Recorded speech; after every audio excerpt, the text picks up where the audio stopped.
Hola i benvinguts una setmana més a Temps d'Església, l'espai audiovisual del Bisbat de Girona. El programa d'avui coincideix de ple amb les fires de Sant Narcís de Girona, que reviurem amb la missa solemne a la Basílica de Sant Feliu, que va tenir lloc el diumenge 29, presidida per mossèn Lluís Sunyer, administrador diocesà, tot plegat a les portes de rebre un nou bisbe. Uns dies abans es va presentar al Casino de Girona el llibre Les Fires de Sant Narcís, del periodista Àngel Rodríguez Vilagran, i que està inclòs en els quaderns de la revista de Girona. Una de les altres notícies destacades de les darreres setmanes és el pelegrinatge a Roma, organitzat per la confraria de la Mare de Déu de Montserrat, durant el qual el papa Francesc va beneir la imatge de la Moreneta que es venera a la catedral gironina. D'altra banda, a la falda del castell de Sant Ferran de Figueres s'hi va celebrar un any més la missa sobre l'Empordà. Vam tenir l'oportunitat de presenciar a la catedral la lectura de textos dramatitzada de la filòsofa i mística Simone Weil i vam assistir a una altra presentació de llibre, a la de la penúltima paraula del doctor en teologia Antoni Matabosc.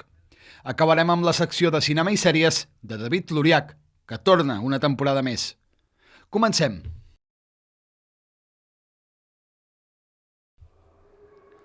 La Basílica de Sant Feliu de Girona va acollir el diumenge 29 d'octubre la missa solemne de Sant Narcís, patró de la ciutat i de la diòcesi de Girona. Per segon any consecutiu va presidir la celebració l'administrador diocesà, mossèn Lluís Sunyer.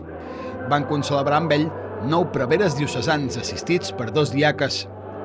Hi eren presents representants dels estaments diocesans i polítics, així com nombrosos fidels que omplien l'àmplia nau basilical, com també part de la capella del Sant Patró. Membres de les corals gironines, com també és tradició, van acompanyar la part musical.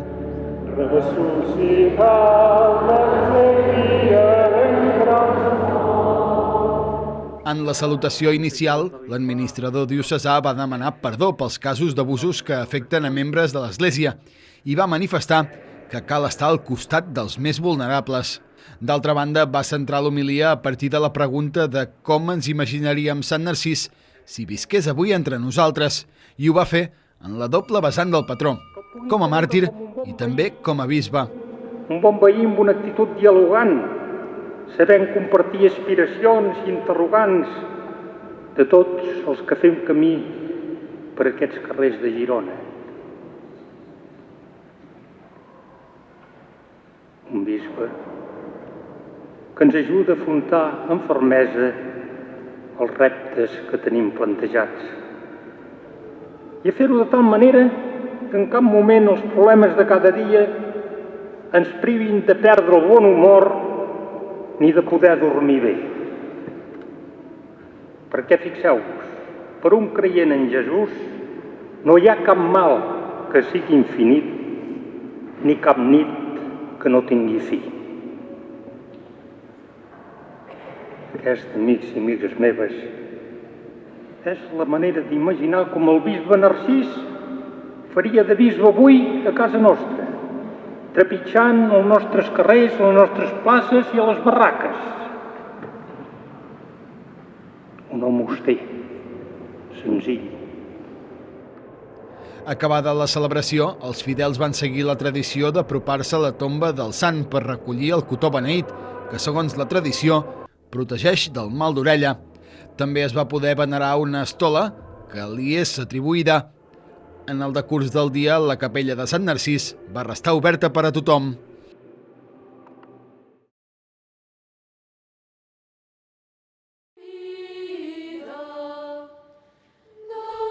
El dissabte 7 d'octubre, el papa Francesc va beneir la imatge de la Moreneta que es venera des del passat desembre a la catedral de Girona. Ho va fer durant l'audiència als participants en el pelegrinatge a Roma de la confraria de la Mare de Déu de Montserrat, amb motiu dels 800 anys de la seva fundació. Al pelegrinatge hi van participar unes 800 persones, entre les quals una 60ena de gironins i gironines, membres de l'Hospitalitat de la Mare de Déu de Lourdes i confrares de les parròquies d'Arenys de Munt, Arenys de Mar i Calella. Celebrar a María, celebrar la cercanía y la ternura de Dios que se encuentra con su pueblo. que no nos deja solos, que nos ha dado una madre que nos cuida y acompaña. Es celebrar la cercanía de Dios, porque el estilo de Dios es cercanía, compasión y ternura. Así ama a Dios. Y viendo a María, uno entiende la cercanía de Dios, la compasión de Dios en una madre y la ternura de Dios. Tener presente esta doble vocación de María a ser Madre de Dios y Madre nuestra nos ayuda a reflexionar sobre el tema elegido para esta peregrinación: piedad popular, amistad social y confraternidad universal. Sabemos que la devoción mariana significa mucho en las manifestaciones de piedad del santo pueblo fiel de Dios, en la Madre. Pensemos en estos 800 años de presencia en Montserrat. Cuántos fieles visitando su santuario, desgranando las cuentas del rosario, pidiendo con humildad y sencillez a la Moreneta su intercesión por ellos, por sus seres queridos. El programa va incloure també una ballada de sardanes per a la pau, una pregària amb la comunitat de Sant Egidi i un concert de l'Escolania a Sant Pau Extramurs.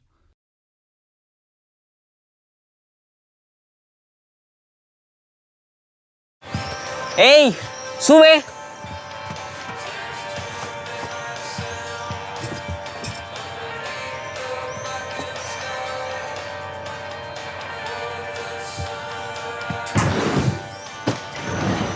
Vienes a la entrevista, ¿verdad? Sí. Siéntate ahí con los demás. Gracias. De nada.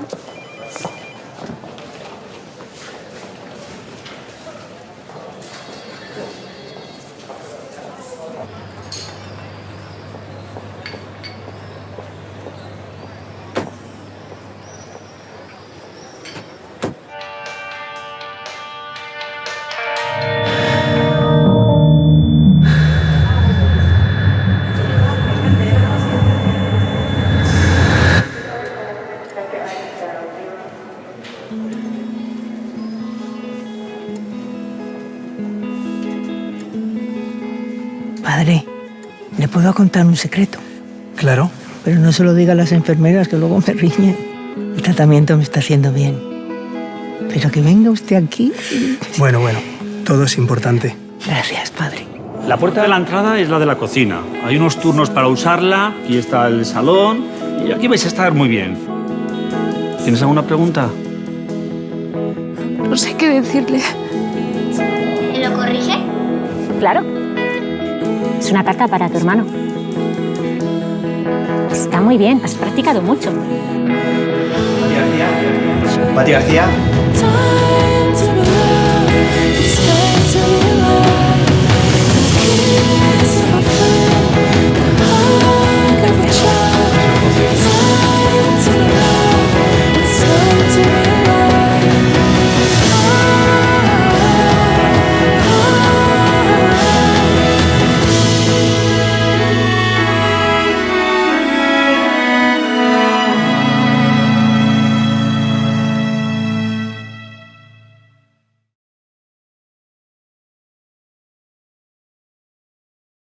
I amb el nom de veritat també englobava la bellesa, la virtut i qualsevol bé, de manera que es tractava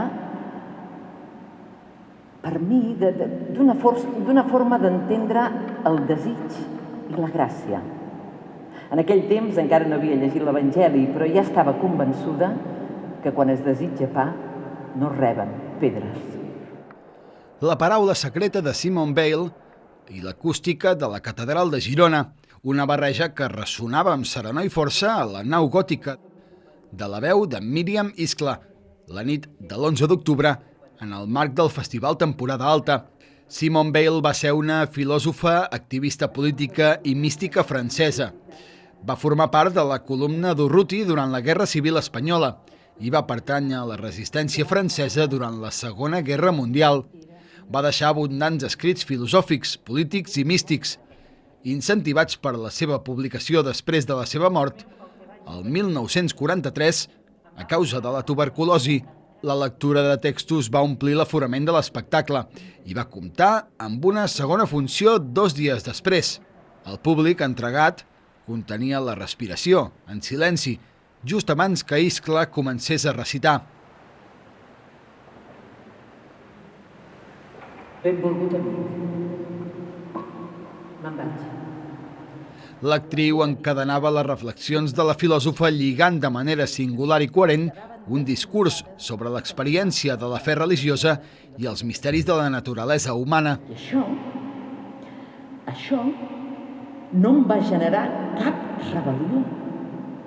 Al contrari, em va generar la cosa que menys volia, docilitat. Una docilitat de bèstia de tir resignada. El text es convertia en un monòleg ordenat i escrit per Anna Ponsoda, traductora, que lligava perfectament, combinat amb una dicció perfecta, pausada i estructurada de Míriam Iscle, sola, al presbiteri de la catedral, il·luminada i dirigint-se a l'oscuritat d'una nau gòtica en silenci. La lectura començava i acabava amb 2 fragments de 2 cartes de Bale i entremig un seguit de fragments entrellaçats i ben ordenats. L'espectacle també es podrà veure a l'església de Santa Anna, a Barcelona, el proper 22 de novembre. Em semblava que només havia nascut per esperar ordres, rebre ordres i executar ordres. I aquest és el tipus de patiment del qual no parlen mai els obrers.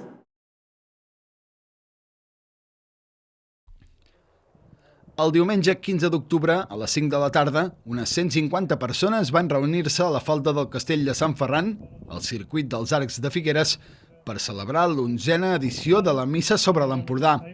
Es tracta d'una iniciativa de l'Arxiprestat de l'Alt Empordà Interior, que es remunta a l'any 2012 i se celebra a l'entorn d'un lema diferent en cada edició, depenent de la situació que es viu a nivell social.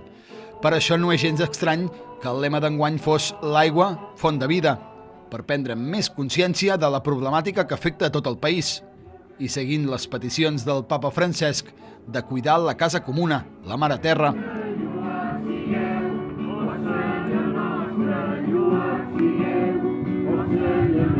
Aquesta celebració a l'aire lliure va començar amb motiu dels incendis que a l'estiu del 2012 van cremar bona part de l'Alt Empordà, amb el desig de fer rebrotar l'esperança a tots els paisatges davant de les ofrenes que es van exposar a l'altar enmig de la natura i amb representació dels rectors de les parròquies de l'Arxiprestat. Es va celebrar una missa amb un clar caràcter solidari, ja que Càritas va voler aprofitar per recaptar fons per tal de seguir fent la seva tasca social ajudant els qui més ho necessiten. Una celebració que ja està esdevenint una tradició a l'Empordà i que també és coneguda arreu de la diòcesi, amb més d'una dècada d'història. Tant de bo serveixi per pal·liar els efectes de les problemàtiques de les que tracta any rere any.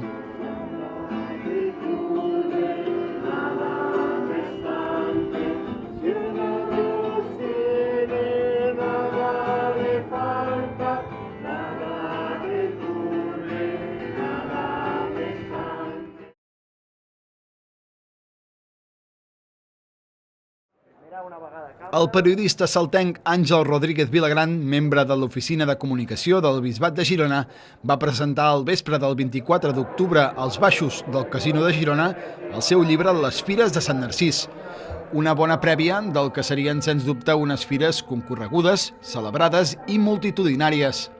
El treball és el número 231 dels quaderns de la revista de Girona i, com el seu títol indica, pretén explicar l'origen de les fires, que remunten al segle XIV, però també tot el que representen per a la ciutat, des d'un punt de vista no només històric, sinó actual. Bé, el que he volgut fer ha estat un resum del que són que és la Festa Major de Girona, no? Les Fires de Girona, des de l'any 1399 fins a l'actualitat, a través de tots els seus vessants, des del que és la cultura, la pietat popular a través de Sant Narcís, del seu patró, però també de les festes, de les barraques, dels esports, també dels premis literaris, del pregó. Hi ha un llistat de tots els pregoners des dels seus inicis als anys 80 fins a l'actualitat, també també un estudi dels programes, dels cartells, fotos antigues, a la Fira del Bestiar hi ha 4 capítols dedicats a la història de la Fira de Mostres, i he intentat també fer-ho amb un llenguatge molt popular per totes les edats, no? Diguéssim, d'alguna manera. El llibre és un recull laboriós i minuciós on es fa evident la importància de l'arxiu i la documentació a l'hora d'entendre l'evolució i el creixement d'una festivitat tan representativa com les Fires de Sant Narcís per a la ciutat de Girona. Ben bé 15 dies consultant cada dia tot el matí, des de les 8 fins ben bé les 2 de la tarda, tots els programes de fires, des del primer fins a l'últim. Això és una feina molt cansada, però bé, també és divertida perquè pots anar traient curiositats, no? I l'altra també consultant l'hemeroteca, tots els diaris antics, doncs el diari de Girona, de Los Sitios, de Los Gironès, altres revistes que parlaven de les fires i bé, fer tot un extracte de tot el que se parlava, no? Perquè com a periodista que soc m'agrada molt consultar les fonts periodístiques, no? L'autor destaca també com han canviat les fires des dels anys 30 fins a dia d'avui. La primera és que aquí molt al costat teníem la Rambla de Girona, que era on es feien abans les fires, des de temps immemorials. L'any 1900 es varen traslladar a la plaça de la Independència, a la plaça de Sant Agustí, després el 1944 a la Gran Via, i llavors a la dècada dels 60, 1960, es varen traslladar a la Devesa de Girona, que es va crear un gran debat, perquè la Devesa de Girona no era cèntrica, hi havia una mena de talús, de turonet, que era per on passava el tren i això separava el que era la ciutat de la Devesa, no? Hi van haver-hi moltes crítiques. I bé, d'aquesta manera s'ha anat fent, no? S'ha anat realitzant les fires. Àngel Rodríguez Vilagran presentava el llibre amb el suport de la Diputació de Girona en un acte presentat pel periodista Jordi Grau, on hi van assistir una 60ena de persones.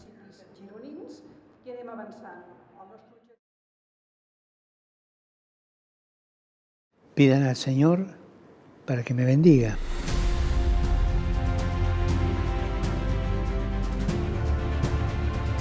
La oración de ustedes me da fuerzas y me ayuda para que pueda discernir y acompañar a la Iglesia escuchando al Espíritu Santo. Por el hecho de ser Papa, uno no pierde su humanidad. Al contrario, mi humanidad cada día crece más con el santo pueblo fiel de Dios. Porque ser Papa también es un proceso. Uno va tomando conciencia de lo que significa ser pastor. Y en este proceso aprende a ser más caritativo, más misericordioso y sobre todo más paciente, como es nuestro Padre Dios, que es tan paciente. Puedo imaginar que todos los papas al empezar su pontificado tuvieron esa sensación de susto, vértigo, del que sabe que va a ser juzgado con dureza. Porque el Señor a los obispos nos va a pedir cuenta seriamente. Por favor, les pido que juzguen con benevolencia y que recen para que el Papa, sea quien sea, hoy me toca a mí, reciba la ayuda del Espíritu Santo, sea dócil a esa ayuda. Oremos por el Papa para que en el ejercicio de su misión siga acompañando en la fe a la grey que le ha sido encomendada por Jesús y siempre con la ayuda del Espíritu Santo. Facciamo in silenzio questa preghiera de voi su di me. Y recen por mí, a favor.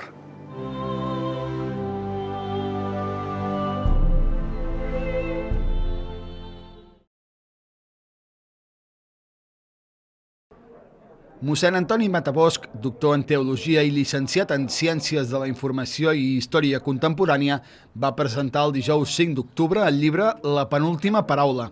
Ho va fer al Centre Cívic Barri Vell Mercadal de Girona.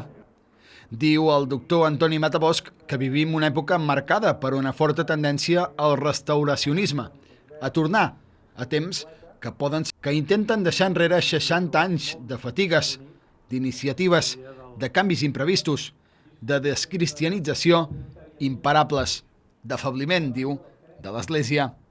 Matabosch ha publicat nombrosos llibres i articles sobre teologia ecumènica. En aquestes memòries repassa la seva dilatada trajectòria dins l'Església, la seva educació, els diferents moviments eclesiàstics, el seu compromís social i nacional, l'ecumenisme o les relacions interreligioses, entre d'altres. Aquest llibre el que vol és reflectir tot el que hem fet tota una generació de capellans i de laics des del Concili Vaticà II fins ara. Hi ha tota una generació que hem volgut canviar una mica la societat, canviar l'Església, posar-la al dia d'avui, i llavors a través del que jo he anat vivint doncs no vull reflectir només la meva vida, sinó veure el passat i també posar aquest passat al servei del futur, perquè en definitiva el passat no és per quedar-s'hi, sinó el passat és per renovar el que vindrà. Al llibre he posat la penúltima paraula. Algú m'ha dit, sí, perquè l'última paraula la té Déu, l'última paraula la tindràs tu quan escriguis una altra cosa. No, ho he posat perquè davant de tots els bisbes que he tingut a Barcelona, que són 6, sempre els he dit que els hi devia obediència i per tant ells tenien l'última paraula, però jo tenia la penúltima. I per tant el que poso al llibre és la penúltima paraula del que jo penso amb independència, però en comunió amb el que pensen els bisbes que he tingut. La presentació va comptar amb la participació de l'escriptor Antoni Puigvert, que va fer la introducció de l'acte amb un resum de les sensacions que li havia deixat el llibre de Matabosc.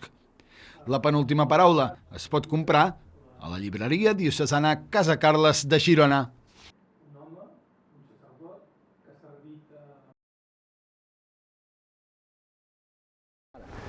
Hola, benvinguts a la nova temporada d'aquesta secció que dediquem al cinema i la teologia, una mica a la reflexió del cinema i la teologia de Temps d'Església. Comencem amb un tema tremendament de rabiosa actualitat, com és la relació entre la guerra que hi ha entre Israel i Palestina, de la qual s'han fet múltiples pel·lícules per poder entendre el conflicte. Però jo avui us porto una de molt especial, a la qual hi tinc una estimació particular, perquè es tracta d'un documental molt ben fet, molt ben elaborat, de producció Israel i Estats Units, per tant americana, però que mira el tema des d'una manera molt objectiva i que ens pot aportar moltíssima llum. Dos documentalistes ens aporten moltíssima llum. Es tracta de Justin Shapiro i Goldberg, que són els que han fet una mica la trama de tot aquest documental. Després el muntatge l'ha fet en Carlos Volado, que és un expertíssim muntador en aquest aspecte. I el que us volia dir de què va aquest documental, que em sembla que ens aporta molta llum. Parlar d'aquest tema és un tema tremendament complicat perquè hi ha molts interessos d'una manera i de l'altra, i per tant prendre posició a favor d'un o dels altres veureu que no és gens fàcil.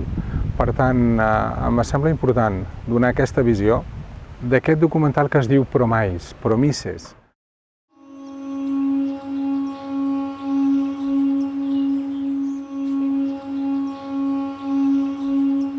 أي عرب أي نظرة يهود أي شيء بفكروا ده إرهابي عشان يفتح لنا منطقة إسرائيل العربيين باعوا السام فلقوا لنا منطقة مش لإسرائيل هاي العرب إلنا.